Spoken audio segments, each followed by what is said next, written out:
नमस्ते। सिंधु जल संधि पर विवाद के बीच पाकिस्तान लगातार भारत पर पानी रोकने का आरोप लगा रहा है। रक्षा मंत्री से लेकर सेना प्रमुख तक युद्ध की भाषा बोल रहे हैं। पाकिस्तान की मीडिया इस वक्त हाय पानी दे पानी चिल्ला रही है। कभी सिंधु डेल्टा तो कभी कराची और बलूचिस्तान में पानी खत्म होने की खबरें तेजी से चलाई जा रही है। मुल्ला मुल्लाइन की पतीले फोड़ने की तस्वीरें छापी जा रही है। सिंधु नदी के घटते जल स्तर और सूखे खेतों के दृश्य दिखाए जा रहे हैं। लेकिन क्या वाकई में भारत ने पाकिस्तान का पानी रोक दिया है, या फिर यह दुनिया के सामने खुद को विक्टिम दिखाने की एक बड़ी साजिश है? आज पाकिस्तान के उस नैरेटिव वार का पर्दाफाश होगा जो उसने बड़ी सफाई से शुरू किया है, यानी नदियां भारत की, पानी भी भारत का और इल्जाम भी भारत पर।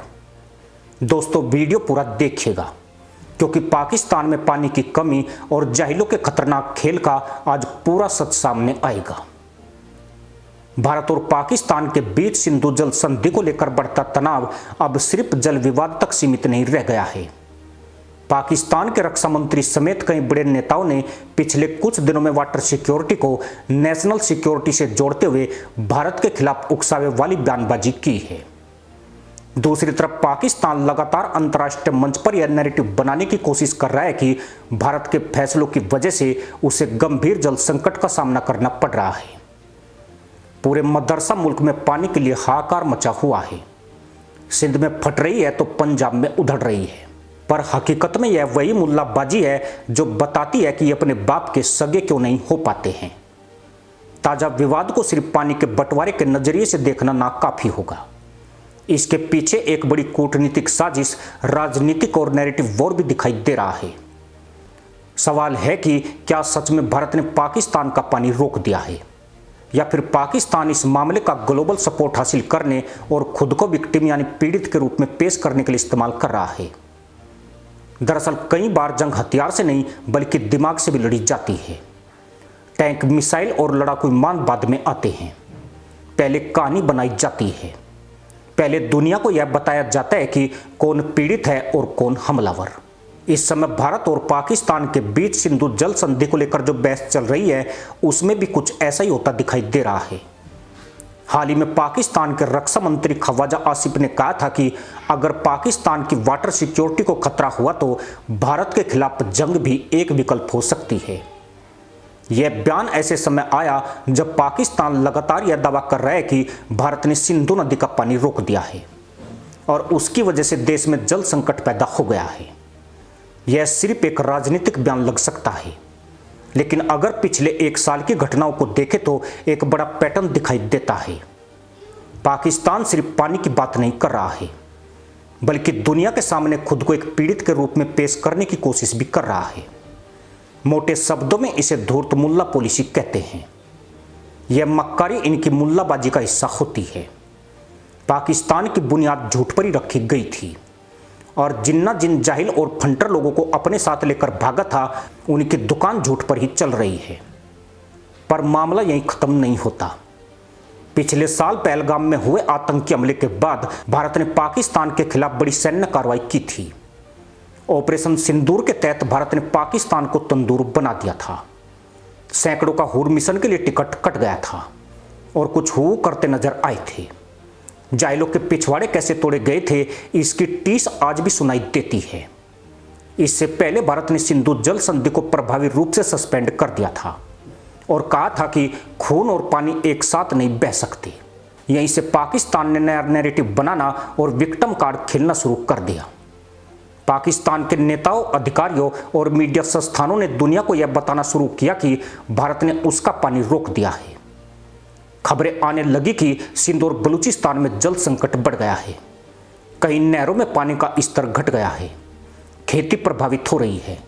किसानों को नुकसान हो रहा है। धीरे धीरे यह संदेश अंतर्राष्ट्रीय मीडिया तक भी पहुंचने लगा कि पाकिस्तान पानी की कमी से जूझ रहा है और इसके पीछे भारत का फैसला जिम्मेदार है। पर क्या भारत ने सच में पाकिस्तान का पानी रोक दिया है? यही इस पूरी कहानी का सबसे अहम सवाल है, जिसकी आड़ में पाकिस्तान खुद को एक पीड़ित के रूप में पेश करने की कोशिश में जुटा है। आसान भाषा में समझे तो भारत ने सिंधु का पूरा पानी नहीं रोका है, असलियत यह है कि सिंधु नदी और उसकी सहायक नदियों का जल प्रवाह आज भी पाकिस्तान की तरफ जा रहा है। भारत के पास अभी इतनी स्टोरेज क्षमता नहीं है और न ही पानी रोकने के लिए पर्याप्त सिस्टम है कि वह इन नदियों के पानी को पूरी तरह रोक सके। अब सवाल यह है कि भारत ने क्या किया। भारत ने सिंधु जल संधि के तहत पाकिस्तान को मिलने वाले सपोर्ट सिस्टम को खत्म कर दिया है। नदी के जल प्रवाह को लेकर दोनों मुल्कों के बीच बातचीत होती थी, संदेश एक दूसरे को भेजे जाते थे। जल प्रवाह, बांध परियोजनाओं और जल प्रबंधन को लेकर लगातार संपर्क होता था। अब भारत ने इसी सपोर्ट पर रोक लगा रखी है। मतलब पाकिस्तान को पहले की तरह यह जानकारी नहीं मिल रही है कि कौन सी परियोजना बन रही है और जल प्रबंधन कैसे किया जा रहा है। यानी नदी का पानी पूरी तरह नहीं रोका गया है, लेकिन इसका प्रबंधन अब भारत अपनी प्राथमिकताओं के हिसाब से तय कर रहा है। अब सवाल यह है कि फिर पाकिस्तान में जल संकट क्यों दिख रहा है। इस सवाल का जवाब सिर्फ भारत में नहीं, मौसम में भी छिपा है। भारत समेत दक्षिण एशिया में अल नीनो का गंभीर असर देखा जा रहा है। कई क्षेत्र में बारिश कम हुई है। हिमालयी इलाकों में बर्फबारी के पैटर्न भी प्रभावित हुए हैं। ग्लेशियरों से आने वाले पानी पर असर पड़ रहा है। ऐसी हालत में पाकिस्तान की नदियों और नहरों में पानी का स्तर कम होना लाजमी है, लेकिन पाकिस्तान के लिए एक राजनीतिक मौका भी बन गया है। अगर देश के अंदर पानी की कमी है, खेती प्रभावित हो रही है और जनता नाराज है, तो सरकार के सामने सबसे आसान रास्ता होता है किसी दूसरे देश को जिम्मेदार ठहराना, और पाकिस्तान कर भी यही रहा है, ताकि स्थानीय स्तर पर विरोधियों को मैनिपुलेट किया जा सके। अब पाकिस्तान का असली खेल समझिए। पाकिस्तान असल में नैरेटिव वॉर कर रहा है। उसके नेता भारत को लेकर अक्सर उकसावे वाली बयानबाजी करते हैं। पाकिस्तान दुनिया को यह मैसेज देना चाहता है कि वह एक पीड़ित देश है। उसका पानी छीना जा रहा है, उसकी खेती बर्बाद हो रही है, उसकी जनता प्यास झेल रही है। अगर यह नैरेटिव अंतर्राष्ट्रीय स्तर पर स्वीकार कर लिया जाता है तो पाकिस्तान को कई फायदे मिल सकते हैं। तनाव के हालात में पाकिस्तान ग्लोबल सपोर्ट हासिल कर सकता है। इससे भारत पर कूटनीतिक दबाव बढ़ सकता है। ऐसा नैरेटिव फैलाकर पाकिस्तान स्थानीय स्तर पर भी लोगों का समर्थन हासिल कर सकता है। अगर दुनिया पाकिस्तान के नैरेटिव वॉर से प्रभावित होती है तो मुनीर शासन किसी भी उकसावे वाले अपने कदम को आत्मरक्षा के रूप में पेश कर सकता है। पाकिस्तानी नेता सिंधु के पानी को नेशनल सिक्योरिटी से जोड़ रहे हैं। लोगों को यह महसूस करा रहे हैं कि उनकी परेशानियां भारत की वजह से है, ताकि पाकिस्तान शासन को विरोधियों का सामना न करना पड़े। पाकिस्तान की सेना के बारे में यह बात छुपी नहीं है कि पाकिस्तान की राजनीति में उसका कितना गहरा प्रभाव है। पाकिस्तान फिलहाल बड़े आर्थिक दबाव में है।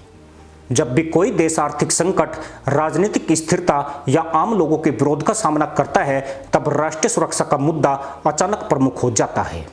पिछले कुछ समय में पाकिस्तान में जबरदस्त विरोध प्रदर्शन भी देखे गए हैं। पाकिस्तान के कब्जे वाले कश्मीर में भी हालात खराब हैं। इसी तरह बलूचिस्तान का हाल है, जहां BLA पाकिस्तानी सेना पर आए दिन हमले करती है। इनके अलावा पाकिस्तान आतंकी हमलों से भी जूझ रहा है। विदेशी कर्ज बढ़ा हुआ है, महंगाई और बेरोजगारी बड़ी चुनौतियां हैं। ऐसे में अगर जनता का ध्यान भारत ने हमारा पानी रोक दिया जैसे मुद्दों पर केंद्रित किया जाए तो पाकिस्तान के लोग अपनी समस्याओं को दरकिनार कर भारत के विरोध में उतर सकते हैं। यही वजह है कि सिंधु जल संधि विवाद को लगातार सुरक्षा और अस्तित्व के संकट के रूप में पेश किया जा रहा है। अब सवाल यह है कि भारत के लिए खतरा कहां है। भारत के लिए यहां सैन्य स्तर पर कोई खतरा महसूस नहीं किया जा रहा है। ऑपरेशन सिंदूर के दौरान भारतीय सेना ने पहले ही पाकिस्तान को कमजोर कर दिया था। एयरबेस और उसके सैन्य ठिकाने तबाह कर दिए गए थे। ताजा हालात में भारत के लिए सबसे बड़ी चुनौती नैरेटिव है। भारत पिछले कुछ सालों में पाकिस्तान को एक आतंकी देश के रूप में पेश करने में सफल रहा है। इससे ग्लोबल लेवल पर पाकिस्तान की अहमियत भी कम हुई है। हालात ऐसे हैं कि उसे कोई भी कर्ज नहीं दे रहा है। अब पाकिस्तान भारत के खिलाफ अपना नया नैरेटिव दुनिया के सामने पेश करने की कोशिश कर रहा है। वह चाहता है कि दुनिया आतंकवाद की जगह पानी पर बात करे। अगर अंतर्राष्ट्रीय स्तर पर यह धारणा बनती है कि पाकिस्तान में भारत की वजह से जल संकट है तो भारत को कूटनीतिक स्तर पर दबाव का सामना करना पड़ सकता है। यही वजह है कि भारत को सिर्फ सैन्य या कानूनी स्तर पर नहीं बल्कि इंफॉर्मेशन और डिप्लोमेटिक लेवल पर भी पूरी तरह एक्टिव रहना होगा। इसी के साथ अनुमति दोस्तों, जय हिंद, वंदे मातरम।